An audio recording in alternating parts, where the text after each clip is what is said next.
அம்மா அம்மா அம்மா அம்மா பிச்சை போடுங்கம்மா. அம்மா இந்த 50,000 பண்ணுங்கம்மா. ஏன் கை கால் நல்லா தானே இருக்கு, உடனே சாப்பிட மாட்டீங்களா? அம்மா உன் கம்பெனில வேணா என்ன ரெஃபர் பண்றியா? ஏன் உங்களை ரெஃபர் பண்ணும்? ஆமா நீ உன் ஃப்ரெண்ட்ஸே ரெஃபர் பண்ண மாட்டே, நீ ஒரு பிச்சைக்காரன். நீ என்னையே சொல்றியா? போடி. நீங்க போய் பிச்சை எடுத்துட்டு இருக்க பிச்சைக்காரன். ஐயா ஐயா ஐயா தர்மம் பண்ணுங்கய்யா. பண்ணியோட அத்தை பையன் மாதிரி இருக்கிறீங்க. ஐயா 2 ரூபா ஏண்டா இத்தனை நாள் என்ன கோமால இருந்தியா? அங்க சிலிண்டர் விலை ஏத்தி டீயோட ரேட்டே 25 ரூபாடா. 2 ரூபா போடுறான். ஏன் சில்லற மாதிரி 1 ரூபாயா போடேன். தேவை 50 காசு. நம்ம நீ என்ன பண்ண வரோம் பாத்தீங்கன்னா, அடிக்கிற வெயிலுக்கு ஒரு 4 பேருக்கு நம்ம வந்து உதவி செய்ய போறோம். ஆனா இங்க பாத்தீங்கன்னா 4 பேர் இருக்குல்ல, ஒருத்தர் மட்டும் தான் இருக்காரு.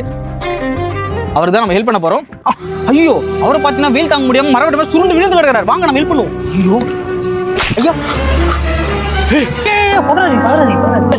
என்னடா உன் பிரச்சனை? ஏன் மூஞ்சில எதுக்கு தண்ணி தெளிக்கிற? இல்லையா வெயிலுக்கு மயக்க முடியாது தண்ணி வச்சு வீடியோ போட்டு ட்ரெண்ட் ஆயிடுச்சு வச்சுங்களேன். அப்பதான் நிறைய பேர் வந்து உங்களுக்கு ஹெல்ப் பண்ணுவாங்க. நீ என்ன வச்சு வீடியோ போட்டு நல்லா ட்ரெண்ட் ஆயிடுவ. ஆனா இந்த வீடியோ பார்த்த கவர்மெண்ட் என்ன இங்க இருந்து அப்புறப்படுத்தி என் லைஃபே உண்டாக்கிடுவாங்க.